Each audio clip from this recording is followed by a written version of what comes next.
آداب، میں ہوں وسعت اللہ خان۔ پچھلی بار ہم نے تذکرہ کیا تھا یہ جو فروری میں الیکشن ہونے جا رہے ہیں کہ اس کی تاریخی جڑیں جو ہیں کہاں کہاں تک پھیلی ہوئی ہیں۔ ہم نے پارٹیشن سے پہلے کے جو 1945-46 کے آخری انتخابات تھے متحدہ ہندوستان، وہاں سے ذکر شروع کیا تھا۔ اس کے نتیجے میں پاکستان کی پہلی مجلس قانون ساز اور پھر دوسری وجود میں آئی تھی، اور پھر اسی نے 56 کا آئین بنایا تھا، اور 56 کا آئین جو ہے اس کے تحت ون مین ون ووٹ کی بنیاد پہ جو وفاقی سطح پہ الیکشن ہونے تھے، اس میں جب رولنگ کلاس نے دیکھا کہ جو اس سے پہلے صوبائی انتخابات ہوئے ہیں ان میں نتائج ان کی مرضی کے برخلاف نکلے ہیں، تو انہوں نے کہا کہ اب بوریا بستر لپیٹنے کا وقت آ گیا ہے، کیونکہ ان کا خیال یہ تھا کہ عوام جو ہیں وہ ٹرینڈ نہیں ہیں فل فلیج ویسٹرن سٹائل کی پارلیمانی جمہوریت کے لیے، تو پہلے انہیں جمہوریت کے اسکول میں داخل کیا جائے اور انہیں خوب پڑھایا جائے، اور کنٹرول جمہوریت کے ذریعے جب وہ اس قابل ہو جائیں گے کہ جو ٹریڈیشنل مغربی جمہوریت ہے اس کو مثبت نتائج اور مثبت استعمال سیکھ لیں، تب ہم جا کے ان کو اختیار دیں گے۔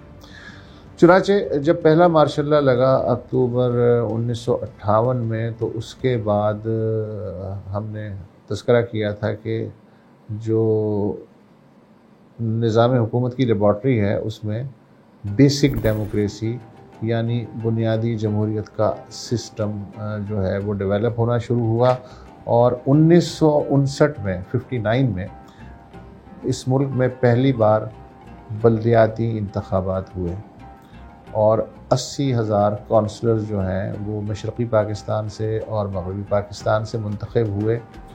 اس کا مقصد یہ تھا، جنرل صاحب نے ساری سیاسی جماعتوں کو بین کر دیا تھا، سیاستدان اندر تھے اور وہ روایتی سیاستدانوں سے الرجک تھے، تو انہوں نے ایک اپنا نیا الیکٹورل کالج ایوب خان صاحب نے بنایا، اور اس کی شکل یہ تھی کہ بلدیاتی جو کونسلر ہیں وہ الیکٹورل کالج ہوں گے، وہی صوبائی اور قومی اسمبلی منتخب کریں گے، اور وہی صدر کا جو ہے انتخاب بھی کریں گے، اور یہ سب 62 کے آئین میں پرو دیا گیا یہ پورا سسٹم۔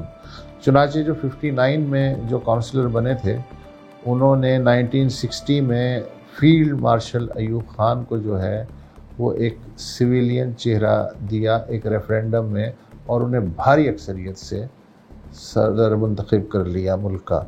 پھر 62 کا آئین نافذ ہو گیا۔ پھر اسی الیکٹورل کالج نے 1964 میں ایک بار پھر قومی اسمبلی کا انتخاب کیا، اور پھر 1965 میں صدارتی انتخابات کے لیے بھی یہی الیکٹورل کالج کام آیا۔ اس وقت ایک طرف جنرل ایوب خان تھے اور دوسری طرف محترمہ فاطمہ جناح تھیں۔ محترمہ فاطمہ جناح مشرقی پاکستان سے جیت گئی تھیں، لیکن مغربی پاکستان میں وہ ہار گئی تھیں۔ تو بہرحال کسی بھی طرح سے جیسے کیسے فیلڈ مارشل صاحب نے صدارت کا الیکشن جیت لیا۔ 1965 کی جنگ شروع ہو گئی۔ اس الیکشن کے کچھ عرصے بعد ستمبر میں، یہ جنوری میں الیکشن ہوئے تھے، ستمبر میں 1965 کی جنگ ہم دیکھتے ہیں کہ وہ شروع ہو گئی، اور 65 کی جنگ جو ہے ایک واٹر شیڈ تھا۔ اس سے پہلے کا پاکستان جو ہے بالکل مختلف تھا، اور 65 کے بعد پاکستان جس طرح پٹری سے اترا، معاشی پٹری سے، سیاسی پٹری سے اور سفارتی پٹری سے، وہ آہستہ آہستہ اس کے جو اثرات ہیں ہمارے سامنے آتے رہے۔ 65 کی جنگ سے پہلے پاکستان کا جو معاشی اشاریہ تھا یا گراف تھا، وہ لوگ بتاتے ہیں کہ اوپر کی طرف جا رہا تھا، لیکن 65 کی جنگ کے بعد سے وہ زگ زیگ ساری صورتحال ہو گئی، سیاسی صورتحال بھی اور معاشی صورتحال بھی، اور پاکستان آج تک اس سے سنبھل نہیں پایا۔ پھر جو مزید جو کام دکھا دیا وہ 1968 کی جو طلبہ تحریک تھی، اس لیے کہ ایوب خان نے جو ہے آزادی اظہار سے وہ چونکہ الرجک تھے، لہٰذا مخالف آوازیں جو ہیں وہ برداشت نہیں کرتے تھے، اور اس کی وجہ سے جو سماجی ایک گھٹن ہوتی ہے، سیاسی گھٹن ہوتی ہے، اور پھر 65 کی جو جنگ ہوئی اور اس کا بھی کوئی خاص نتیجہ نہیں نکلا، معاہدہ تاشقند جو ہے وہ لوگوں نے قبول نہیں کیا، تو اس کی وجہ سے جو ایوب خان کی اگر کوئی مقبولیت تھی تو وہ بھی گرتی چلی گئی، اور اس کا ثبوت ہمیں 1968 کی جو طلبہ تحریک ہے مشرقی اور مغربی پاکستان میں، اس کی صورت میں ملتا ہے۔ پھر ذوالفقار علی بھٹو کا ظہور ہوا، ایک تازہ اور ایک توانا آواز جو ہے وہ ٹریڈیشنل سیاست کے میدانوں میں داخل ہوئی، تو جو نوجوان تھے ان کے لیے بھٹو جو ہے وہ ایک تقریباً اس زمانے میں خاصا مقبول تھا، رول ماڈل تھا۔ خدمت کرو گے، محنت کرو گے، لڑو گے، مرو گے، اور جدوجہد کرو گے، ایمان سے کرو گے، خدا کی قسم کرو گے۔ پھر جو اس کے بعد جب حالات قابو سے باہر ہو گئے تو بجائے اس کے کہ ایوب خان اپنے ہی بنایا ہوا جو آئین تھا 1962 کا، اس کے تحت اپنی ہی اسمبلی کے اسپیکر کو قائم مقام صدر بناتے، انہوں نے جو ان کے کمانڈر ان چیف تھے جنرل آغا محمد یحییٰ خان، ان کو اقتدار سونپ کے وہ استعفیٰ دے کے چلے گئے، اور ملک میں دوسرا مارشل لا نافذ ہو گیا۔ I have imposed martial law throughout Pakistan. We in the armed forces had hoped that sanity would prevail and this extreme step would not be necessary. But the situation has deteriorated to such an extent that normal law enforcing methods have become totally ineffective and have almost completely broken down. Serious damage to life and property has occurred and a state of panic has paralyzed life in the nation. لیکن اچھی بات یہ ہوئی کہ general Yahya Khan جو ہیں انہوں نے آتے ہی پہلا کام یہ کیا کہ جو 1 یونٹ تھا جو 1955 میں بنا تھا وہ توڑ دیا۔ اس کا نتیجہ یہ ہوا کہ اب جو بھی آئندہ الیکشن ہوں گے وہ یا بالغ رائے دہی کی بنیاد پہ 1 مین 1 ووٹ کی بنیاد پہ تو خیر ہوں گے، لیکن جس صوبے کی جتنی آبادی ہے اس کی نشستیں اتنی ہی ہوں گی۔ تو اس تصویر میں پھر مشرقی پاکستان جس کی آبادی ظاہر ہے مغربی پاکستان کے صوبوں سے زیادہ تھی، اس کا پلڑا بھاری ہو گیا۔ اور لیکن اچھا پھر انہوں نے ایوب خان نے کام یہ بھی کیا کہ جو عوامی لیگ تھی ایوب خان نے اس میں بھی پابندی لگائی ہوئی تھی، اور جو اس کے لیڈر تھے شیخ مجیب الرحمان، ان کو انڈین ایجنٹ اور غدار وغیرہ قرار دے کے اگرتلہ سازش کیس کے لیے ایک ٹریبونل بھی بنا تھا اور شیخ مجیب الرحمان پہ مقدمہ بھی چلا تھا۔ تو نئی جو مارشل لا گورنمنٹ تھی اس نے وہ اگرتلہ سازش کیس جو ہے وہ بھی ختم کر دیا، بلکہ ایوب خان نے اپنے آخری ہی دنوں میں وہ سارا جو ٹریبونل وغیرہ ہے اس کو لپیٹ دیا، اور شیخ مجیب الرحمان جو ہیں وہ دوبارہ سے مین سٹریم پالیٹکس میں آ گئے۔ اور پھر ایک اور اچھا کام یہ ہوا کہ جب 1 یونٹ ٹوٹا تو بلوچستان کو صوبائی حیثیت نہیں ملی ہوئی تھی پارٹیشن کے بعد سے، تو پہلی بار 1970 میں بلوچستان کو ایک فل فلیج صوبے کے طور پہ ابھرنے کا موقع ملا۔ تو اس اعتبار سے 1970 میں پاکستان کے 5 صوبے ہو گئے، 4 مغربی پاکستان میں اور 1 مشرقی پاکستان میں۔ پھر یحییٰ حکومت نے یہ کیا کہ جنوری 1970 میں اعلان کیا کہ اگلے جو الیکشن ہیں وہ اکتوبر میں، یعنی 10 مہینے بعد 1 مین 1 ووٹ کی بنیاد پہ ہوں گے نیشنل لیول پہ۔ یہ ایک بہت بڑا ٹرننگ پوائنٹ تھا، اس لیے کہ اس سے پہلے پاکستان میں جتنے بھی الیکشن ہوئے تھے میں بتا چکا ہوں وہ انڈائریکٹ ہوتے تھے، کبھی بلدیاتی کونسلرز کے ذریعے، کبھی صوبائی اسمبلی کے ارکان کے ذریعے، ڈائریکٹ الیکشن یہ پہلے تھے، تو ان کی ایک تاریخی حیثیت بنتی ہے۔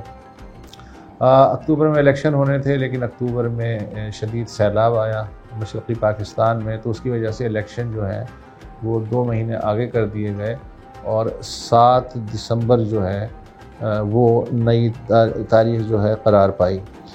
اچھا، اس وقت جو تاثر دیا گیا حکومت کی طرف سے وہ یہ تھا کہ جو دونوں بازو ہیں پاکستان کے، ان میں کسی ایک سیاسی جماعت کو کلیئر کٹ مینڈیٹ نہیں ملے گا۔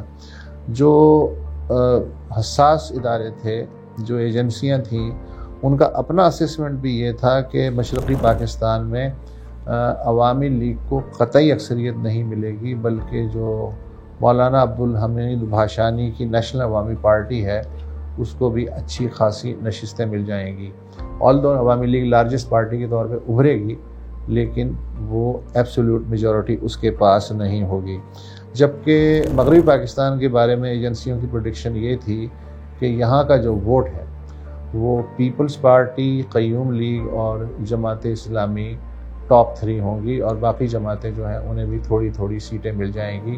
تو ایک فریکچر مینڈیٹ جو ہے اس کی انہوں نے رپورٹ دی۔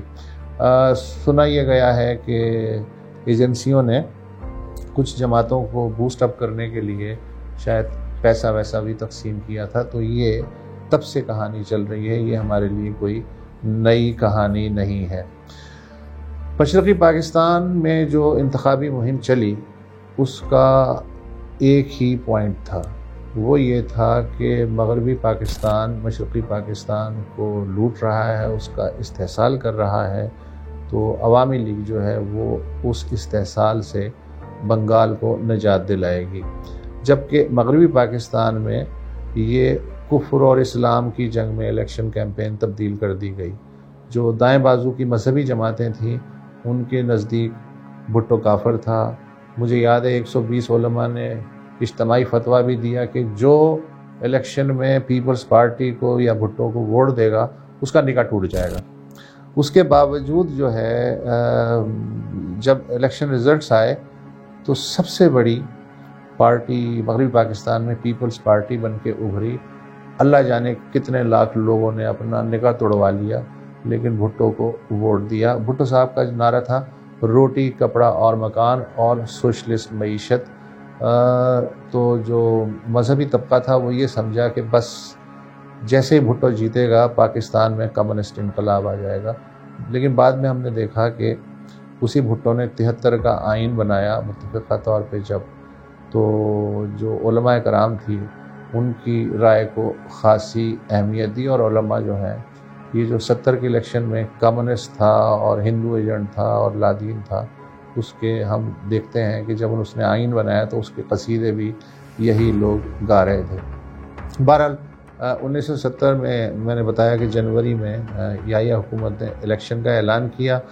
30 مارچ کو لیگل فریم ورک آرڈر کا اجرا ہوا، یعنی الیکشن کے نتیجے میں جو قانون ساز اسمبلی بنے گی اس پہ لازم ہوگا کہ وہ 120 دن میں نیا آئین بنائے، کیونکہ جب مارشل لا لگا تھا تو 62 کا آئین جو ہے وہ ختم کر دیا گیا تھا، اور یہ بھی شرط لگائی کہ نہ صرف آپ 120 دن میں آئین بنائیں گے، اگر آپ نے نہیں بنایا تو یہ اسمبلی ٹوٹ جائے گی، پھر الیکشن ہوں گے، پھر کچھ اور ہوگا، اور اگر آئین بنا لیا تو اس کی توثیق جو صدر مملکت عرف چیف مارشل لا ایڈمنسٹریٹر ہیں یحییٰ خان وہ کریں گے، اس کے بغیر یہ آئین جو ہے وہ نافذ نہیں ہوگا۔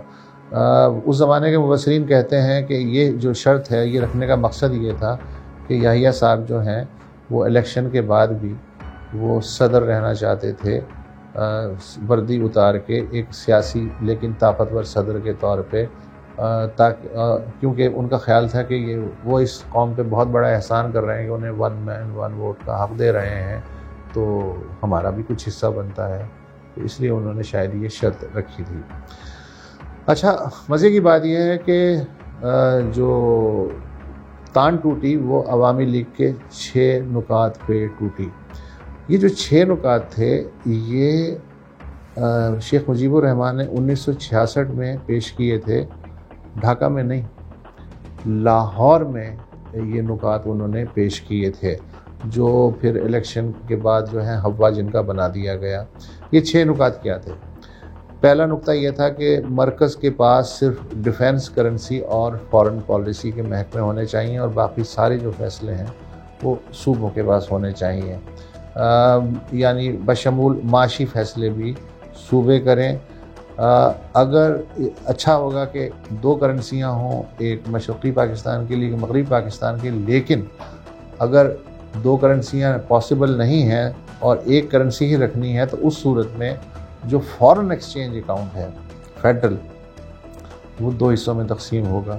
ایک میں وہ پیسہ جمع ہوگا جو مغربی پاکستان نے کمایا ہوگا فارن ایکسچینج، اور دوسرے میں مشرقی پاکستان کا، کیونکہ مشرقی پاکستان کا خیال تھا کہ ہمارا جو پٹسن ہے اس کی جو بھی آمدنی ہے وہ مغربی پاکستان پہ لگ رہی ہے، ہمیں کچھ نہیں مل رہا ہے۔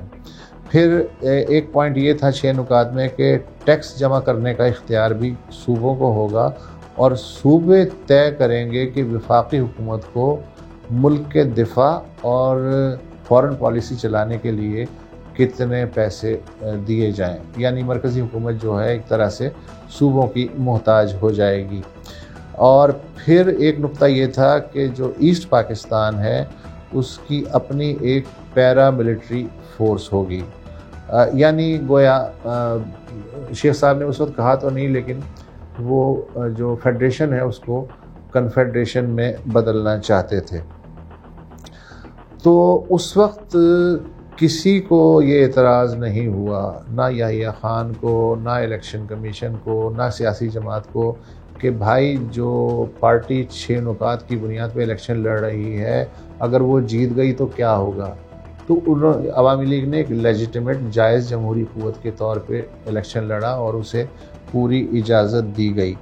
جب وہ جیت گئی تو اس کے بعد پھر پتہ چلا کہ نہیں بھائی وہ تو اچھے پاکستانی نہیں ہیں۔ بہرحال ایک اور بڑی مزیدار بات ہے کہ پیپلز پارٹی نے مشرقی پاکستان میں جو کہ اکثریتی صوبہ تھا اس میں ایک امیدوار بھی کھڑا نہیں کیا۔ یہ بڑی حیرتناک بات ہے، اور عوامی لیگ جو پورے پاکستان کی دعوے دار تھی اس نے سارے کے سارے جو اپنے امیدوار ہیں وہ ایسٹ پاکستان میں کھڑے کیے، صرف 8 امیدوار جو تھے وہ مغربی پاکستان میں انہیں عوامی لیگ کا ٹکٹ ملا۔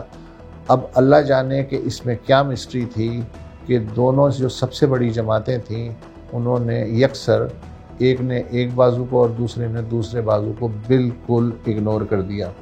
اچھا 300 جنرل سیٹیں تھیں تو نئی پارلیمنٹ جو منتخب ہونی تھی، تو اس میں سے چونکہ مشرقی پاکستان میں 56% اکثریت تھی تو انہیں اس حساب سے 300 سیٹوں میں سے 162 جنرل سیٹیں الاٹ کی گئیں، اور 138 سیٹیں مغربی پاکستان کے صوبوں کو آبادی کے تناسب سے الاٹ کی گئیں۔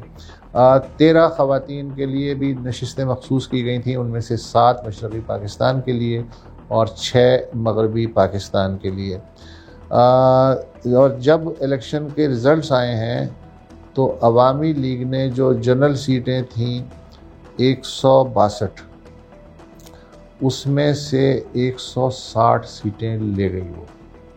وہ جو 2 سیٹیں بچی تھیں، ایک پہ نور الامین الیکٹ ہوئے تھے جن کا عوامی لیگ سے تعلق نہیں تھا، اور دوسرے تھے چکما قبیلے کے سردار راجہ تری دیو رائے جو اپنی آزادانہ حیثیت میں منتخب ہوئے تھے۔ باقی جھاڑو پھیر دی، صفایا کر دیا، عوامی لیگ نے کسی کو نہیں جیتنے دیا۔ جبکہ مغربی پاکستان کی جو 138 جنرل سیٹیں تھیں ان میں سے بھٹو صاحب کی جو پیپلز پارٹی ہے اس کو 81 ملی، اور سب سے زیادہ پنجاب میں ملی یعنی 62، پھر سندھ یعنی 18 سیٹیں ملی، اور خیبر پختونخوا اس زمانے میں صوبہ سرحد کہلاتا تھا، وہاں سے 1 سیٹ ملی۔ جو سیکنڈ نمبر پہ پارٹی آئی ان الیکشن میں مغربی پاکستان میں وہ تھی خان عبد القیوم خان کی مسلم لیگ، اس کو 9 سیٹیں ملیں۔ جمعیت علماء اسلام جو جس کی قیادت مفتی محمود کے پاس تھی، اور جمعیت علماء پاکستان نورانی میاں جس کی قیادت کر رہے تھے، اور کونسل مسلم لیگ ان کو 7 ملی.